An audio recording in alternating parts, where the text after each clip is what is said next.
if you didn't know, this is the Morningwood NFL Sunday here, brought to you by Rumster Sports. What up, boys? We're back with the Golf War Show, the preeminent golf show on the entire internet.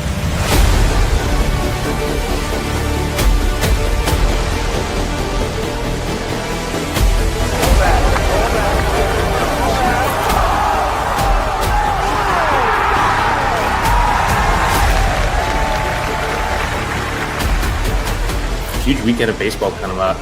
We haven't really had a final week like this in a while where there's so many teams that are still alive. High fly ball into right field. She is gone!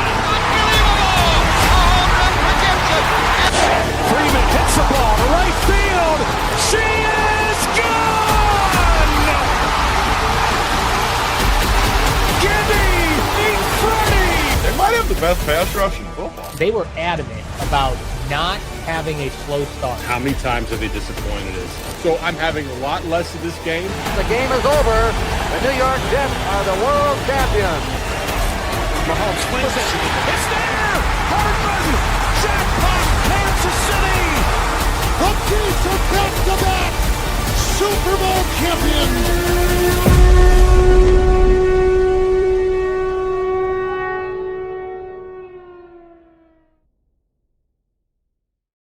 What is up, everybody? Welcome back to the NBA Hardwood Show here on the Run Pierce Sports YouTube channel. It's Tuesday, March 10th, 7-game NBA slate in our hands. Joined this Tuesday by Mr. Big T filling in for JSU, who apparently just needed to win one King of the Court, and he's cashing out on Tuesdays, not showing up anymore. So good to have you here, Big T. How you doing on this Tuesday afternoon? Yeah, I'm happy to be here on it. I think it's my first Tuesday of the year. I'm pretty sure. Usually it's you guys. Maybe I subbed in one day, but King of the Court, like you said, I like to fill in because you guys, I followed you guys on Tuesdays. You guys have been heating up a little bit. Was it last week or the week before where it was 3? Was it last week? Yeah, but JSU finally got one because this guy got second. He had Paolo. I had Anthony Edwards. Have you been working him? So we both hit. Yeah, it was good. But you've been whooping him though. You've been picking more winners than him on King of the Court. I've got 3 of them. He hit his first one, so yeah, I guess there you go. That's 3. Yeah, we've been here like every 1. Tuesday. JSU, get better. We had to get him off on Tuesdays then if he can't pick no winners.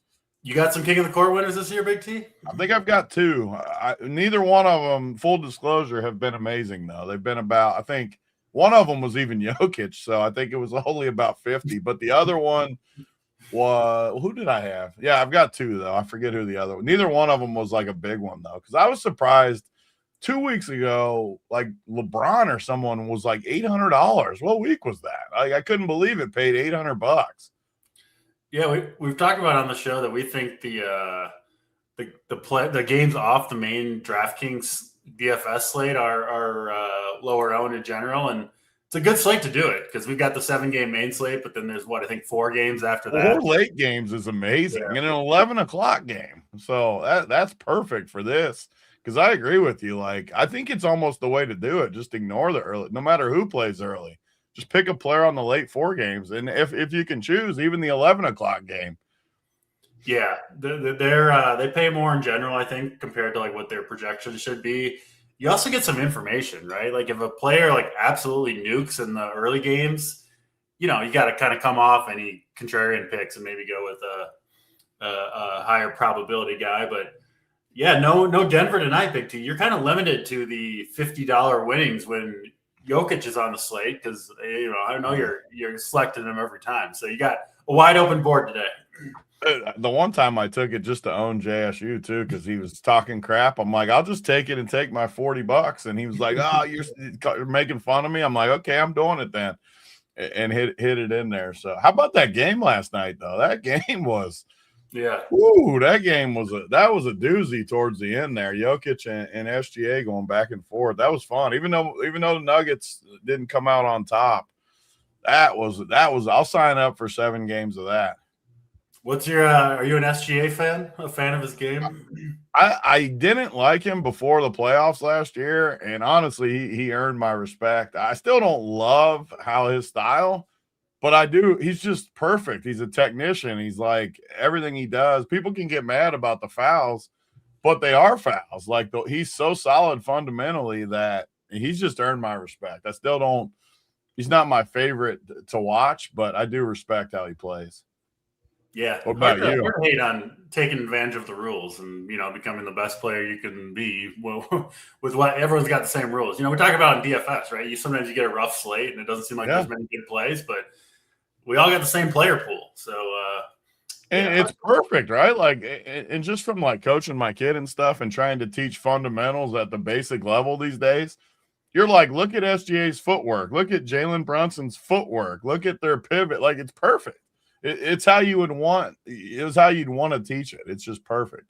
I think the biggest thing with those guys, and you see it with a lot of the superstars, SGA, like you said, Luka, Jokic, they play the game at their speed, right? There's no speeding them up. There's no dictating what they're going to do and how they should play. You got to play to their level. They're going to control the pace. So, no matter what, too. Like, no matter if they're getting pressured, if they're backed up, they're doing what they want to do. And you're right. Every single star pretty much is that exact same way. I can't remember anyone that doesn't dominate. That might be the most impressive thing that stars do. They just play at their pace no matter what happens.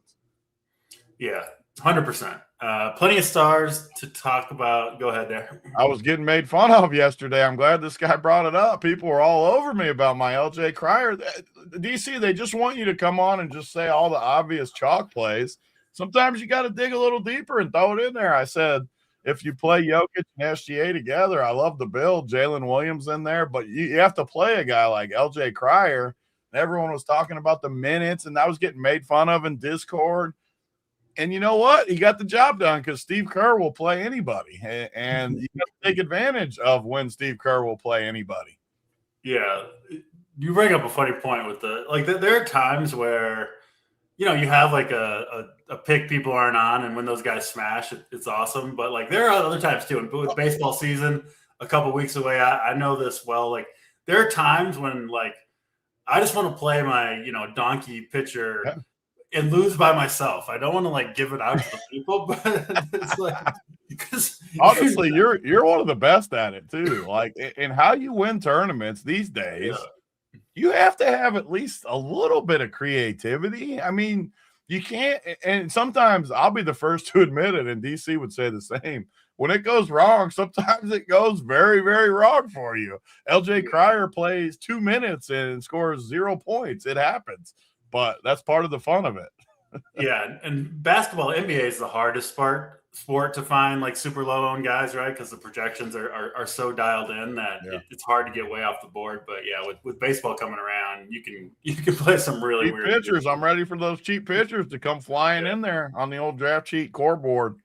I'm ready as well. So a couple weeks till baseball, a couple more weeks of grinding out the NBA regular season.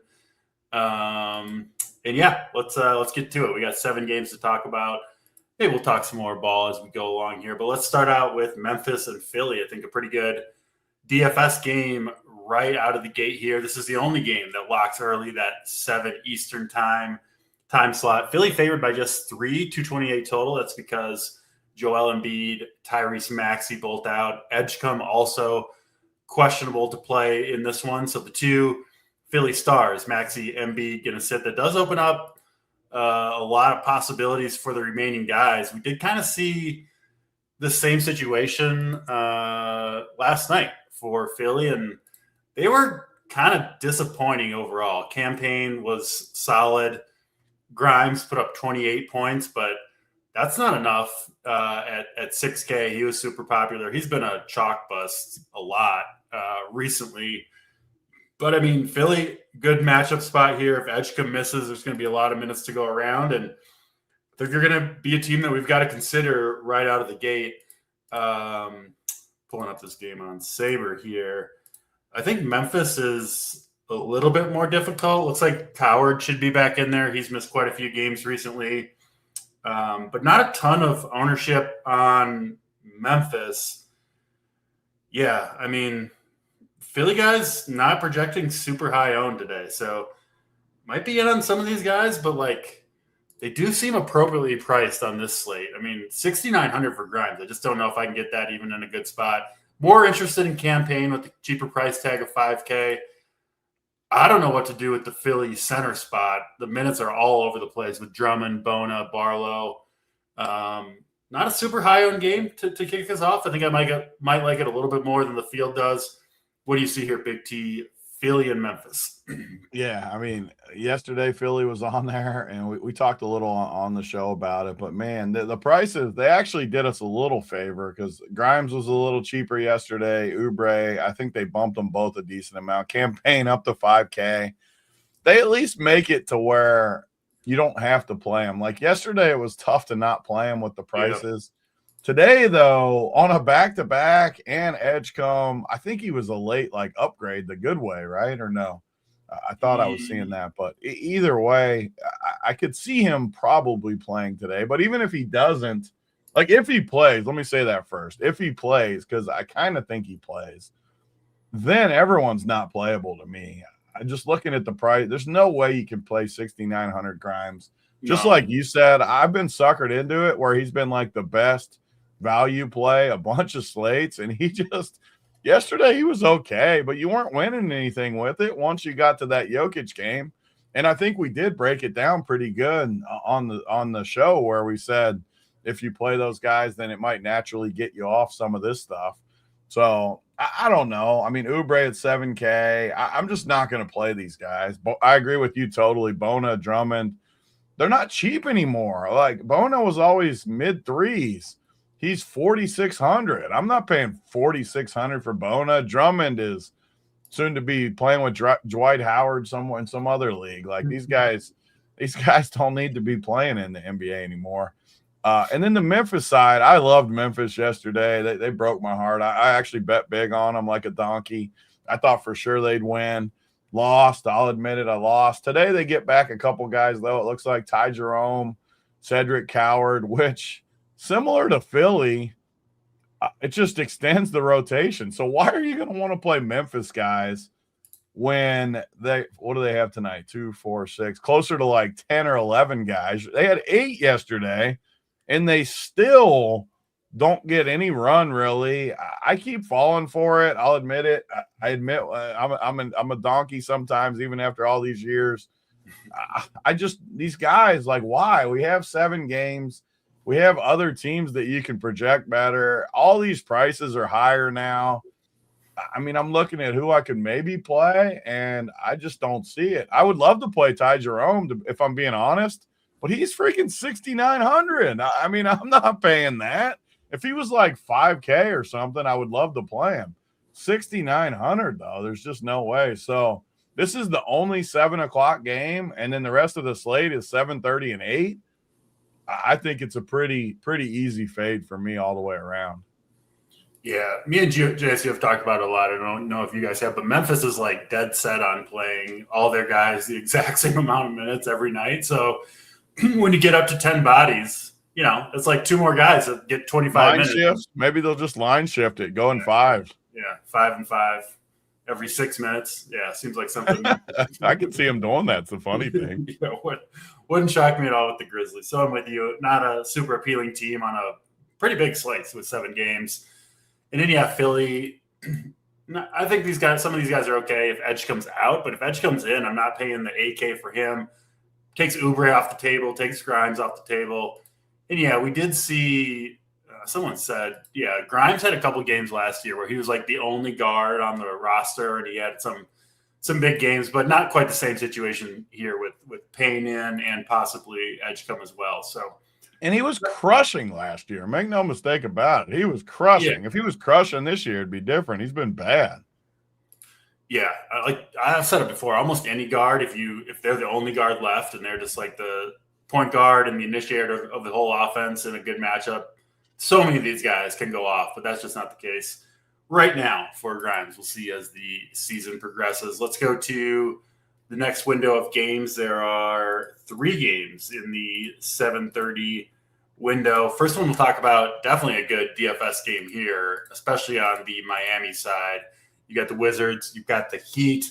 Miami, huge favorites in this one, looking at 15, 16 points with a 237 total. So big team total for Miami here. I mean, you're looking at 125, somewhere around there.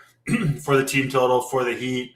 And they're without Powell, Khalil Ware, who's been awesome, Andrew Wiggins. So 3 big pieces for Miami already out, and then Tyler Hero questionable as well. What's the quadriceps soreness? So probably a pretty good chance he's in with Wiggins and Powell out. But we'll see on Tyler Hero. Regardless, though, in this matchup, I think you got to take a close look at Miami. I mean, they've only got the one big, Bam Adebayo. We're going to see big minutes, I think, out of Jaquez. Pellet Larson should play big minutes, potentially Davion Mitchell. The rookie Kasparis, I think, makes some sense here at 3,500 as well.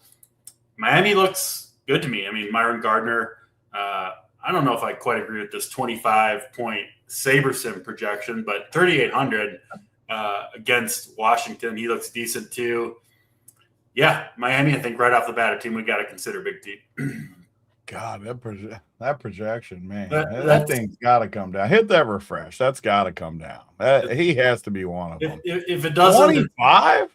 Yeah, it's down a little bit. There you go. What is it now? 22. Still 22. I mean, I guess I could see it, and I kind of think Hero sits, which makes them even better. Because I'm pretty sure he was looking at it. I think he was a late addition to the injury report. If he somehow sits, and I'm not a huge Bam guy either, but he's been pretty good. He's been dropping some 50 spots in there. Yeah. Jaime Jaquez, if these guys are out, you're going to have to like Jaime Jaquez.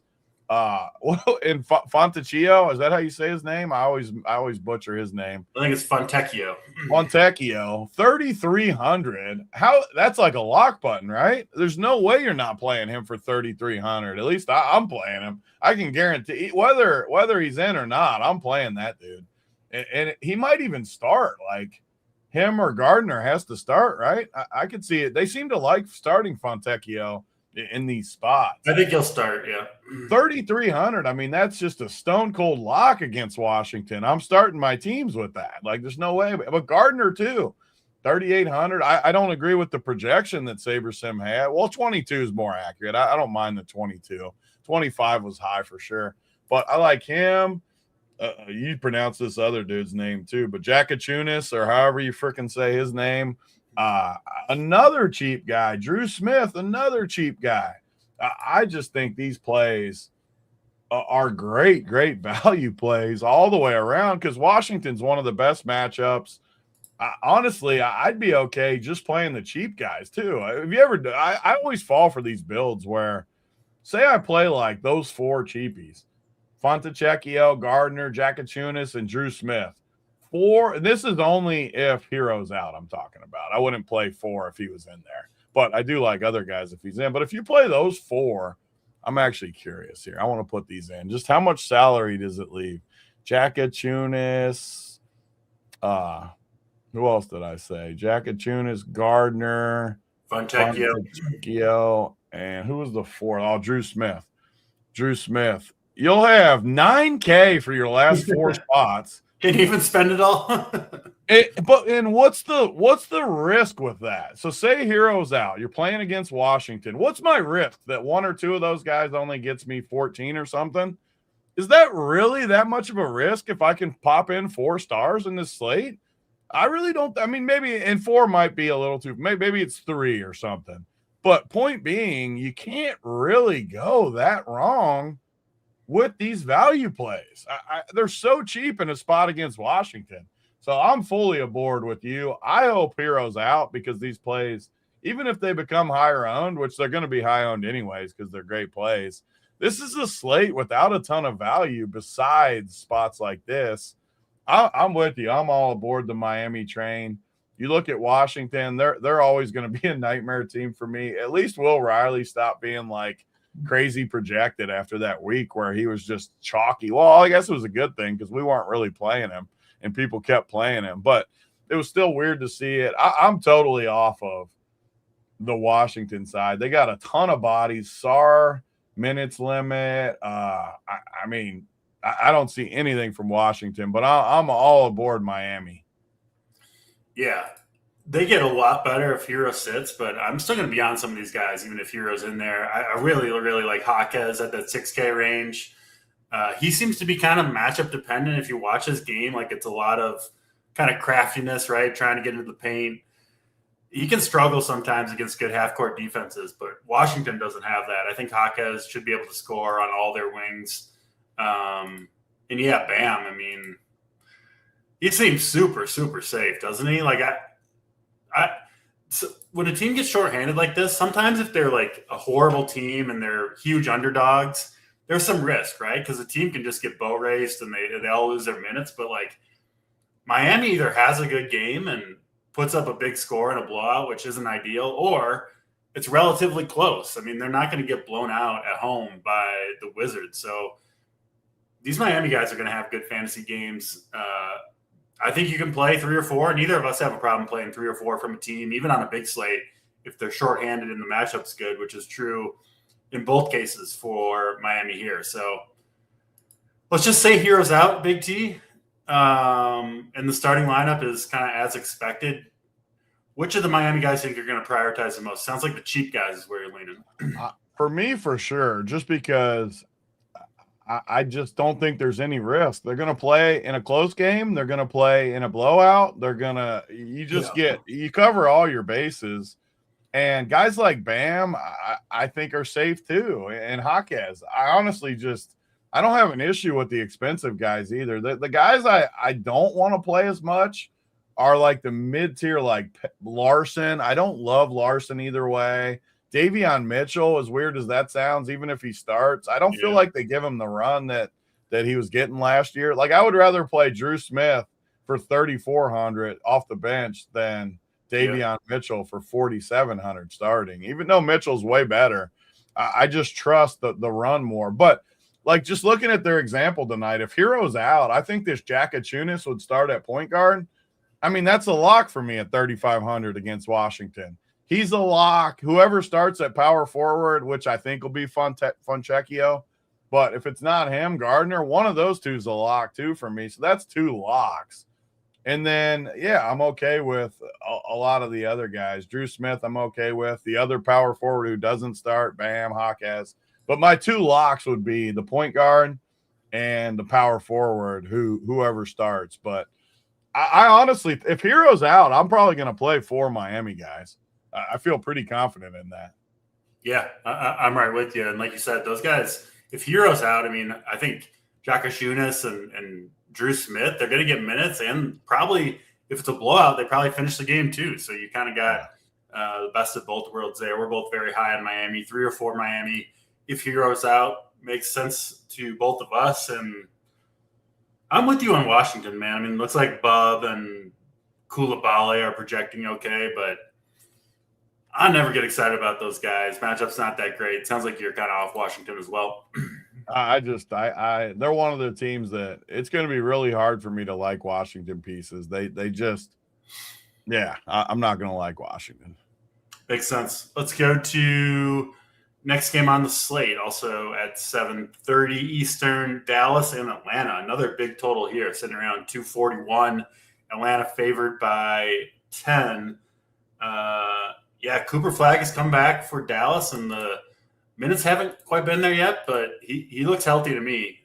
2 or 3 good games in a row for Cooper Flag, 30 minutes in each of the last 2.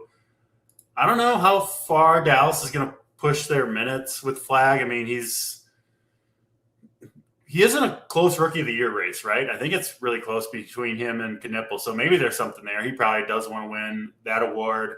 8,600 against Atlanta for 30-plus minutes. I think he's at least in consideration. Not a lot of super significant injuries here. So 2 kind of mostly healthy teams, obviously different versions of these teams right now than we've seen. But, I think Flag is interesting. Looks like P.J. Washington, Dyson Daniels, Jalen Johnson all projecting reasonably well. Nothing crazy high owned in this game, but this could be one that you could go to. Maybe a game stack here, Big T, could work in a high-scoring game with maybe a Johnson and a Flag. I'm interested here. I think I'm more looking at the expensive pieces. What about you? What do you see, Hawks and Mavericks? Yeah, Cooper Flag's an interesting one. He comes back, he plays what? He's been back 3 games, 26 minutes, 30 minutes, 30 minutes. Yeah. Dallas, the interesting part to me, though, is Dallas lost all 3 games, which they've lost. I mean, God, they've lost 2, 4, 6, 10 games in a row. They're another team you got to watch just with the full tank down the stretch just because they got pieces. They'll have Kyrie coming back. They got Cooper, obviously. I could see them really packing it in towards the end of the year and try to see what they come up with. But just he's looked good though, and in blowouts. So what would happen if he didn't get blown out in these games? You would have to think he get a little bit more run, and he's gone 43, 35, 40. I mean, he's just good. Now he goes against an Atlanta team. He's honestly one of my favorite plays of the night. I think he's got a little upside baked into the number. Like he's only projected for 35 on SaberSim. We got him at 38 at Run Pure. I think he's got a little upside. I think it's going to be in the 40s. Yeah, I like Cooper Flag for sure a lot. The rest of the team, though, I agree with you. Najee's overpriced, Middleton, bad. They just got a lot of guys that feel overpriced, and they got a lot of guys, period. There's 2, 4, there's like 12 guys projected. Jason Kidd likes to do weird stuff, kind of similar to Steve Kerr in his own way, where he'll play a bunch of pieces. I love Cooper Flag, though. And then Atlanta has been a team that you can trust a little bit as far as they've actually looked pretty good as a team. Jalen Johnson's taking the jump. Okongwu, I like him. Dyson Daniels. They just went out and they got a bunch of just solid guys. Like was awesome in Minnesota. He's awesome here. CJ McCollum's a veteran. They trade for Kuminga, who is questionable tonight, but they got just a lot of pieces, right? I mean, and they're good pieces. Even the guys off the bench will compete. Kispert, Gabe Vincent. I mean, these guys, they got a nice little team. So the dude in chat saying Atlanta's going to blow out Dallas, I wouldn't bet against that. I like Atlanta too with Dallas reeling. Atlanta's kind of moving in the right direction. Dallas is kind of a big men kit. What am I saying? All chalk? Playing 4 Miami cheap guys is not chalky being there. But yeah, I kind of think, especially with our build where we were talking about the four cheap guys type thing, or even with Bam, I think you could play Jalen Johnson and Cooper Flag as 2 of your like studs. I think you could play any of these mid-range guys as fillers too. I mean, the only problem is they're starting to get a little deep. If Kuminga plays, I mean, you're talking about 7 guys that are like legit pretty good players, right? I mean, all the way down to even Jock Landale is a decent rotation piece in the NBA. He's not like horrible. So I think that Atlanta's onto something here with getting rid of Trae Young, who was never going to be a good defender, and bringing in all these just solid players. I mean, who's bad? Of those 7 guys, like who do you think just sucks? There's none of them, right? They're all at least decent. Reese sucks. I wasn't counting him in the 7 for the record. He's number 8. That was not counted into the 7. Yeah, he's bad. Still young, maybe he can turn around, but not a good player right now. But I'm kind of surprised to see Cooper Flag projected so low. I mean, Sabres got him projected for 35 fantasy points, like you said. 2 blowout losses. It's his 4th game back. The minutes have been, I would say, like surprisingly solid, right? For missing time, and then comes back, plays 26, 30, and 30. I mean, if Cooper Flag's really going to be super low owned, like Sabres got him projected, sign me up. I don't really get it, right? I mean, he could push to what, mid-30s in minutes? Certainly possible after 32 games in a row. Feel like I don't see how he's not projected for low 40s. Like just me personally, I don't see how he's not. Taking a bunch of shots. I mean, if you've watched the last couple of games, he's like clearly got the keys to the offense. That's really all they have to play for right now is Cooper Flag's development. So they're going to give him every opportunity. Edgecombe is in. You want to go back to Philly quickly? I mean, that kind of lowers the interest in all those guys, right? We're pretty much off Philly at this point. Cameron Payne, you like it all at 5K? I can't pay 5K with him, man. I'm for sure off that first game. I was off it probably anyways with him, man. And it's the only 7 o'clock game. I know most, like if you're playing 150 teams, obviously you're going to look at every game, but only playing one or a couple teams, I'm good just fading that first game, waiting for more info, get more starting lineups, and kind of proceed after that, to me personally. What about a game stack here, Big T? Super high total, ownerships aren't out of control. You got the 2 stars, Flagg and Johnson, and then you can kind of fill in with, I think if Dallas is playing well, like PJ Washington's going to get his minutes. You're going to get the minutes from Dyson, Okongwu. This could be a good one, man. If you spike in overtime, something like that, you could be sitting pretty good with this game. And I love it with, say, like a mini stack, like where you're like exactly what you're saying, like Cooper Flagg, Jalen Johnson, 1 or 2 more pieces, like in the mid ground. What about Nembhard? Like what if Nembhard starts? Because there were some rumors he starts. That's another 3,400 point guard. Yeah. That would surprise me, but I didn't see the rumors. I just saw it on Twitter. Like there was some Twitter thing, and I don't even remember who it was from. So like, just ignore it. But if he somehow started 3,400, I'd have interest in it. But I agree with you totally. And you look at the overall slate. So you got the Memphis game, two bad teams, Miami blowout, Detroit blowout, Phoenix, Milwaukee, who knows? San Antonio, Boston's another really good game when we get to it, and Houston, Toronto. But point being, this is one of the games of the slate that if Dallas competes, you have a huge total and guys are going to crush. Yeah, if they get blown out, it's not going to work, but that's part of DFS where you got to gamble on some of that kind of stuff. I'm on it with you. I like it. I don't think it needs to be like a 3-2 or anything, but like a 2-1 or a 2-2 type game stack. I think it's perfect in here. I mean, if this game hits the 240 total and it's close throughout, I think Flagg is putting up 50-plus fantasy points. If Dallas scores 120. Oh, yeah. So, yeah, I'm in on this game with you. And I mean, even if you want to keep it simple, I like just the Flagg, Jalen Johnson, and then there's plenty of value to fill in around those guys. So, looks pretty good, Dallas and Atlanta, especially the stars to both of us at least. Let's go to another game that there's several on this slate that have blowout risk, but this is certainly one of them. I think the highest blowout risk of any of the games on the slate. Detroit at Brooklyn. Detroit favored by 15-ish here, 216 total. Detroit will be without 2 pieces, 2 wing guys, LeVert and Oscar Thompson, both going to miss this game. So minutes opened up for not the most exciting players. I mean, it's going to be like Duncan Robinson, Kevin Huerter that get more minutes, maybe some for Tobias Harris or even Ronald Holland could spike some minutes here, but I don't think it changes that much for Detroit, even missing those 2 pieces. And then Brooklyn will be without backup center Day'Ron Sharpe, so potentially more minutes for Claxton, but they seem hesitant to go above 30 on the regular for him. Danny Wolf should get more minutes as well, but Brooklyn's got enough guys here to play a deep rotation, which they obviously like to do for the most part. I don't love this game, Big T. I think I'm mostly staying away here, but it does look like it's getting a decent amount of ownership, actually on the net side. But these guys make me nervous, man. Brutal matchup going into Detroit. Game could get ugly. I think I'm a little bit lower on the Nets than it seems the field will be. What do you see Pistons and Nets here?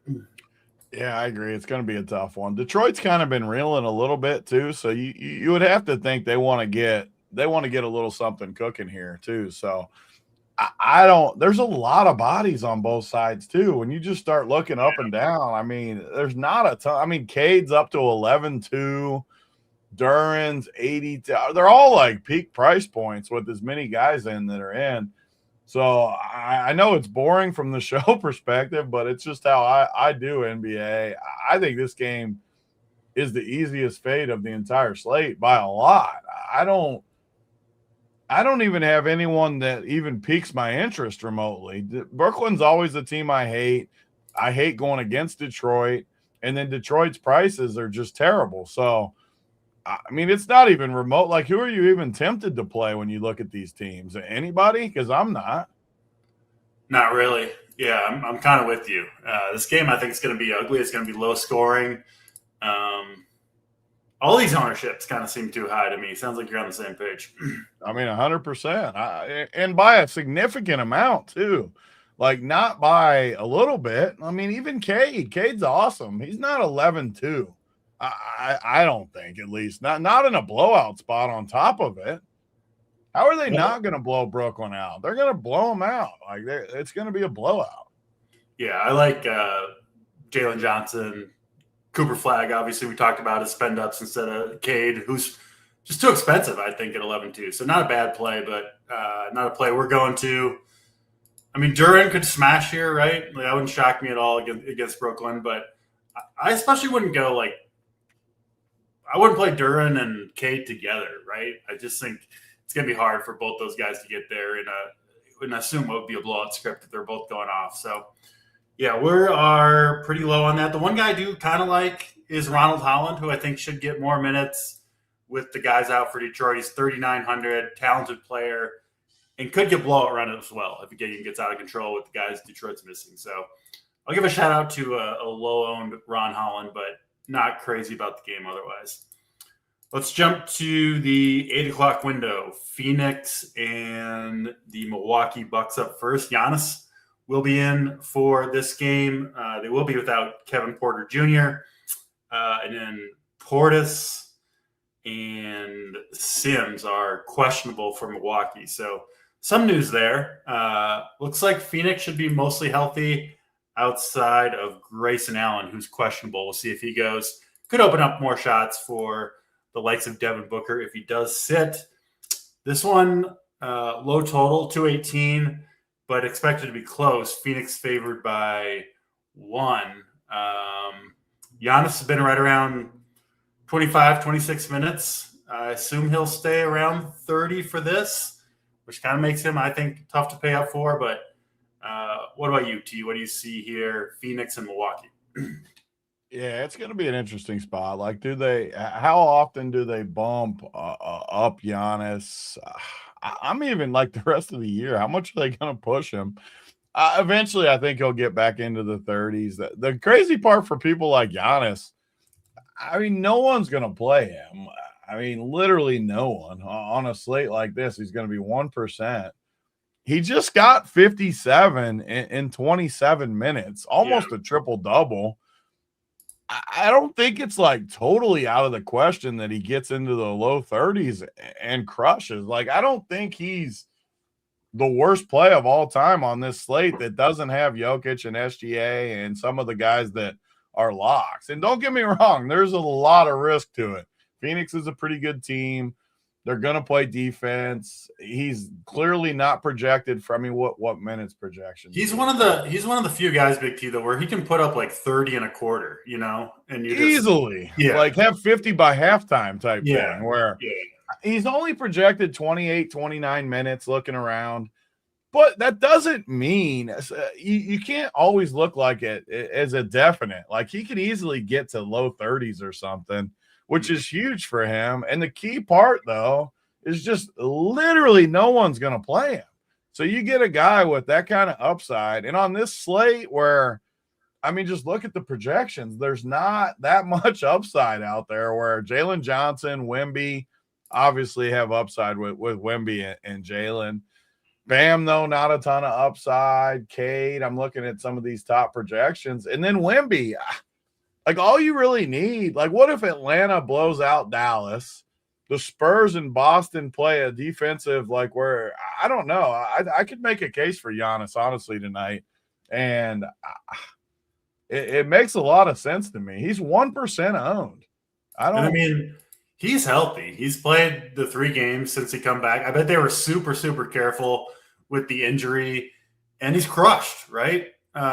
Played 1 more minute in each game. He's not on the injury report. Like, he is healthy right now. Doesn't mean he's going to play 35 minutes, but he's good to go for the moment. So, and who is Phoenix going to put on him? Like, yeah, seriously though, like, look at their roster.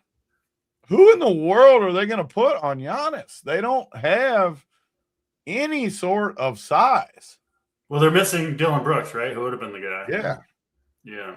I'm just looking at their roster, like Royce O'Neal, Malachi from Duke. I don't like Oso.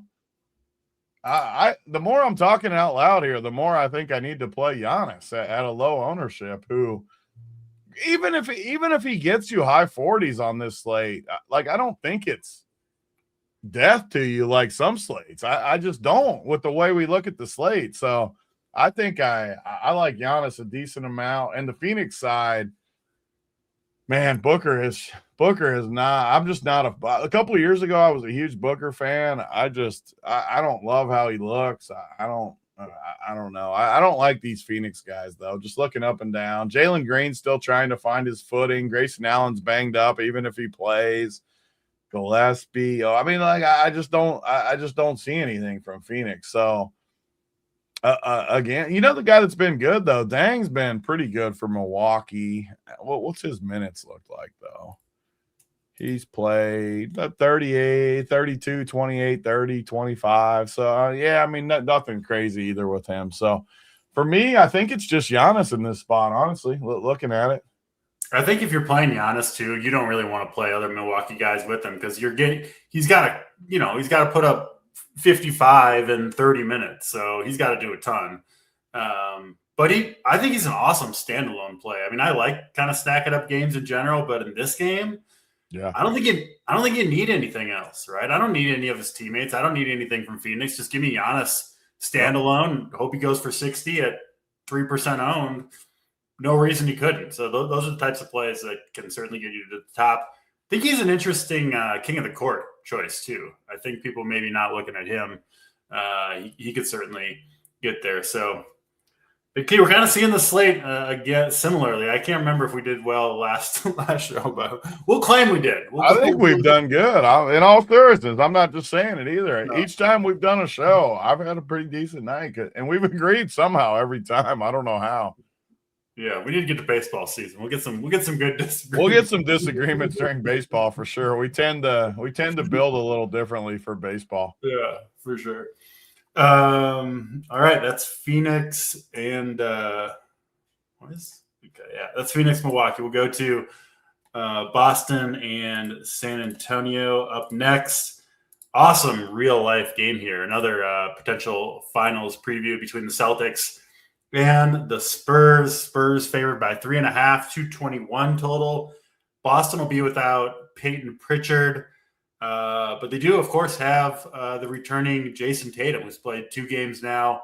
What did he play? 27 minutes in each game.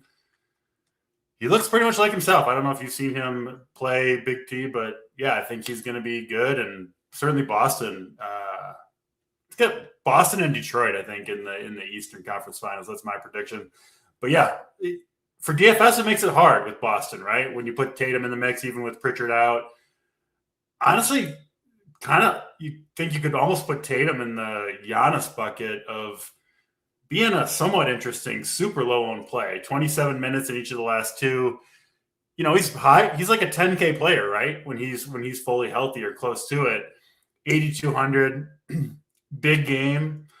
I don't know. Maybe Tatum's minutes get bumped up a little bit. I could see 50 out of him in this one. And then obviously Wemby, always in play, right? I think every single slate he's in play.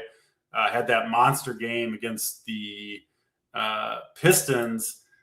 I kind of like Wemby in these big game spots, right? Big game here against Boston, and wouldn't be surprised to see Wemby put up a huge score. So there's some good studs on this slate, T. I mean, we made the case for Giannis, Jalen Johnson. I like Wemby here. I think even Tatum's an interesting contrarian play. I think I'm mostly looking at the stars here. What do you see? Boston and San Antonio. Yeah, Wemby's going to be a borderline lock for me in this game. I think Boston's just tough. So Tatum, I just think they're going to bring him back slow. Slower than Wemby at least. So I mean, we finally. Well, I don't even know if you didn't have a strong take on it. I think I do have a strong take on it though. That coming off the Achilles. I just can't see it. 8,200 feels too expensive to me. Yeah. I know 27 minutes. I mean, even the first game, 44 fantasy points, which would be awesome. But that was against Dallas. I kind of think San Antonio's a little bit of a wagon. They're going to get out and defend you. And there's a big difference to me between those two. I just don't want to pick on the Spurs. When you got Wemby around the rim that can alter every shot, and you got, look at their roster. So just going down the list. Castle, incredible defender. Dylan Harper, good defender. Vassell, all of them are solid defenders. With Wemby protecting behind them, I have a really hard time playing Tatum. I can't really. He's actually getting more ownership too than probably because of the price point, like you said, and his projection's decent.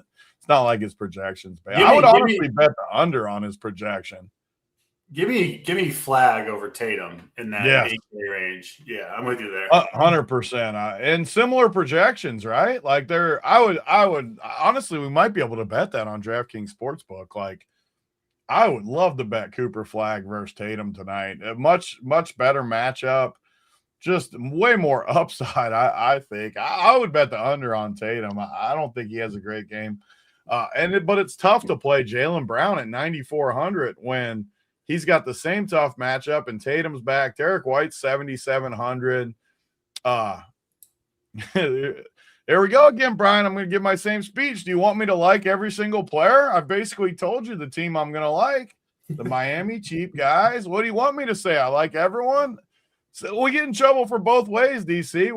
So if I come on and say I like every guy, that doesn't tell you anything, but I actually take stands and don't like people.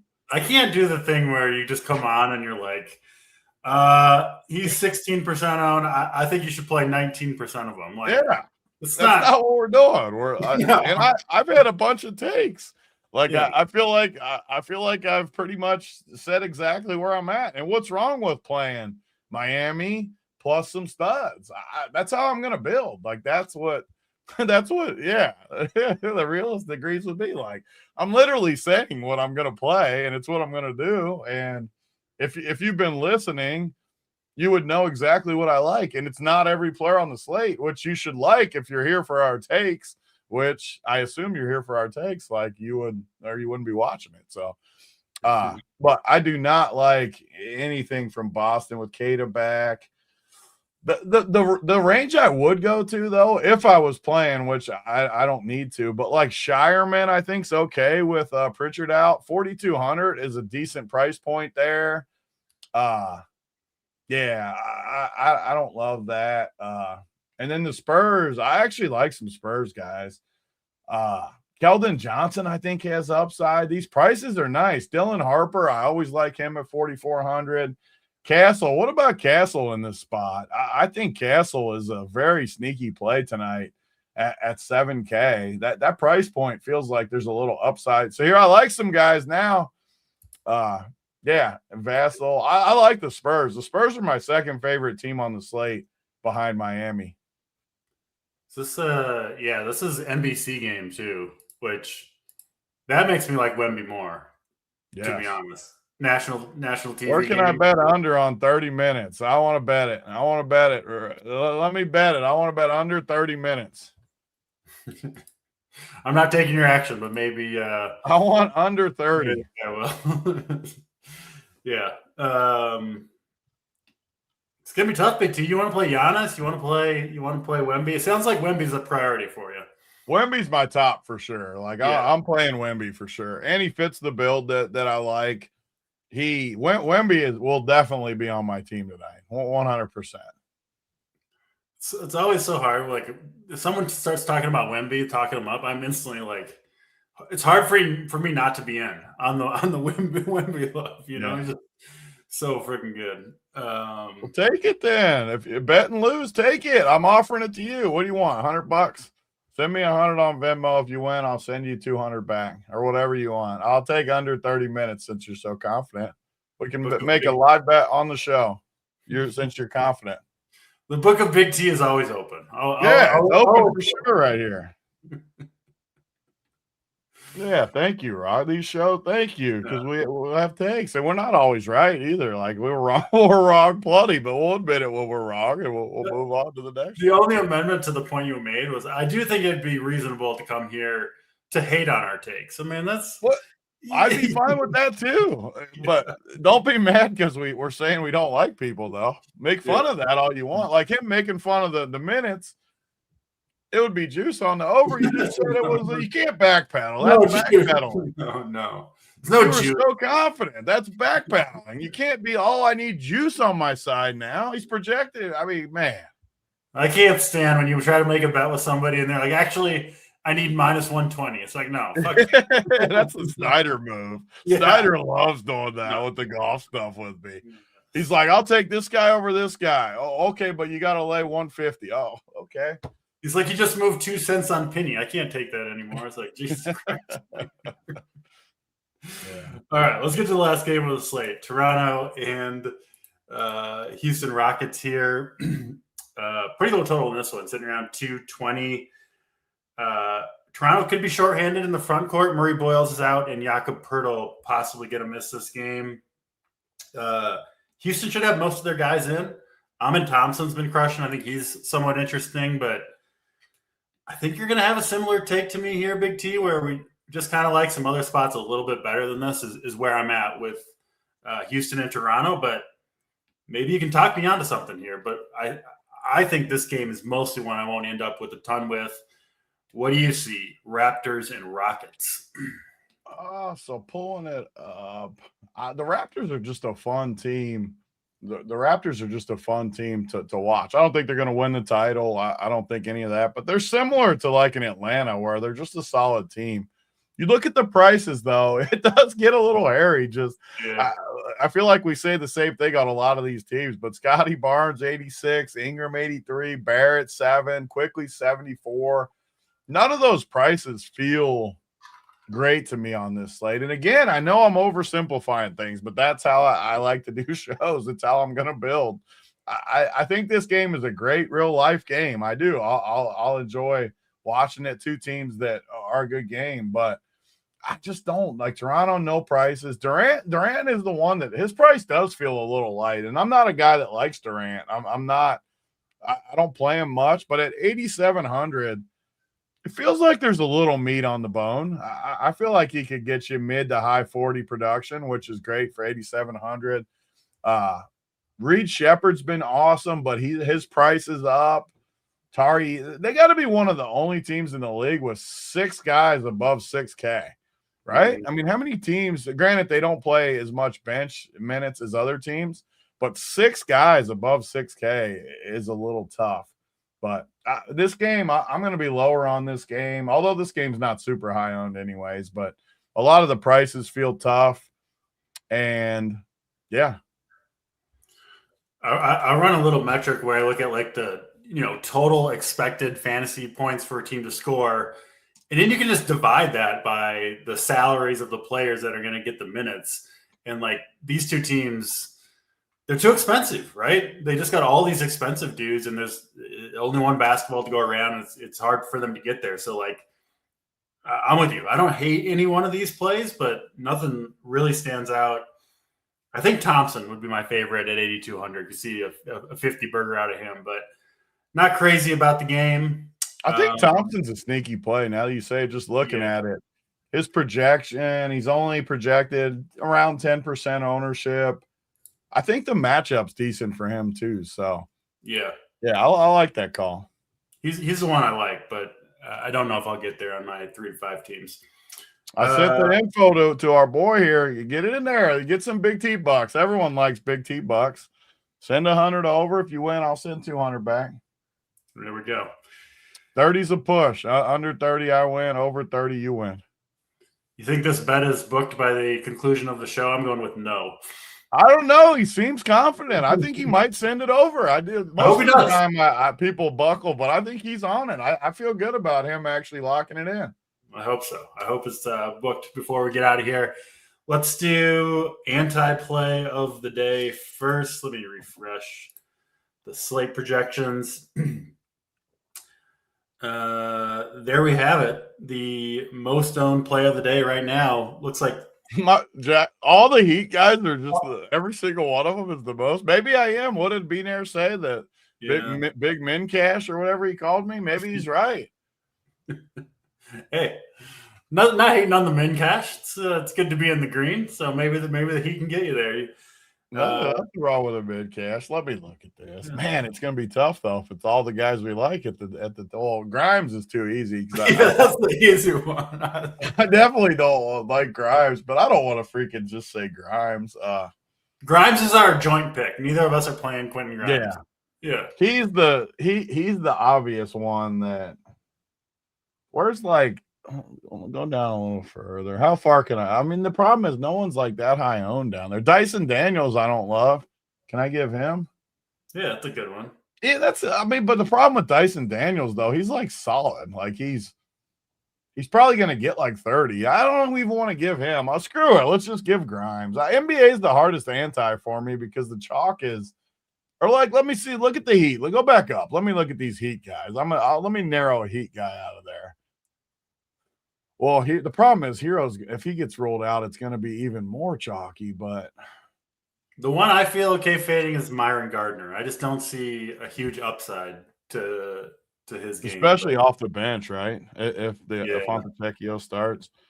I'd say that too. Or Danny, give me that. How is Danny Wolf that high again? I'll take Grimes and Danny Wolf are my two. I don't feel right about giving any of those other people because I can say Dyson Daniels, but I don't think he's a bad play, so I don't want to give him. I'll go with Jaylen Brown with Tatum back playing 29 minutes tonight, hopefully. I like that call. Yeah. I don't know. Tough matchup against the Spurs, and I like Jalen Johnson better. I like Wemby better. I like Giannis better. Just not spending up on Jaylen Brown. He won't be in my lineups tonight. So that'll be my anti-play of the day.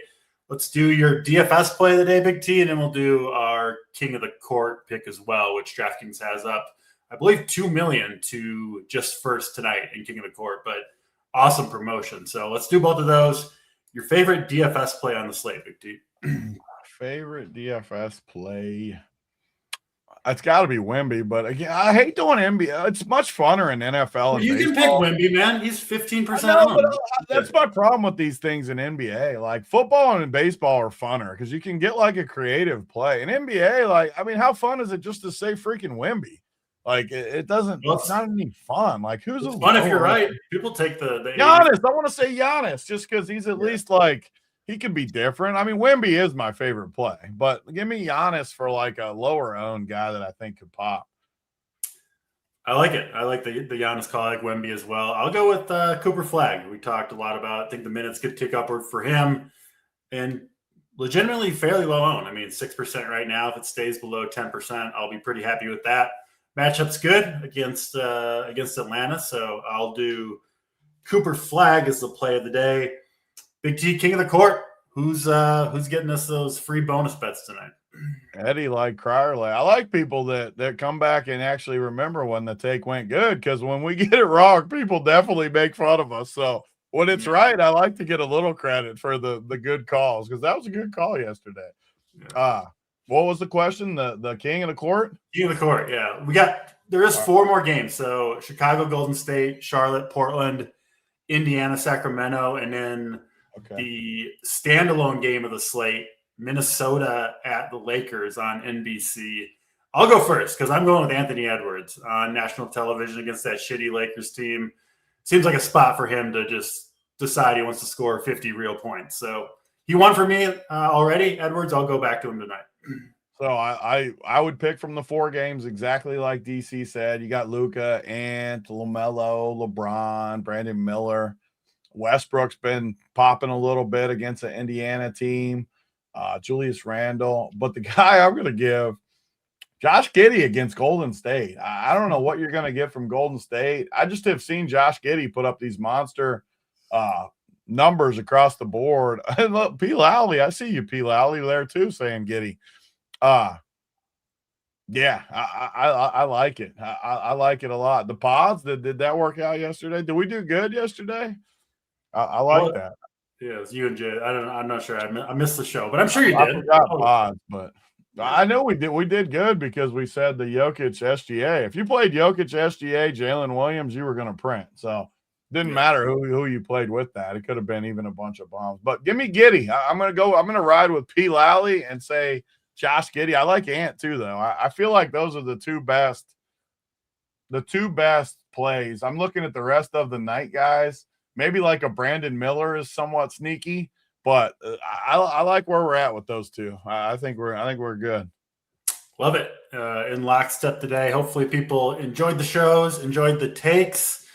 And yeah, you should have a pretty good idea what me and Big T's teams will look like tonight. Obviously, we'll have plays in the Discord, core plays, answering questions with the hour up to lock, all of that good stuff. I'll be back tomorrow, same time, same place with JSU. Till then, he's Big T. I'm DC. We're out of here.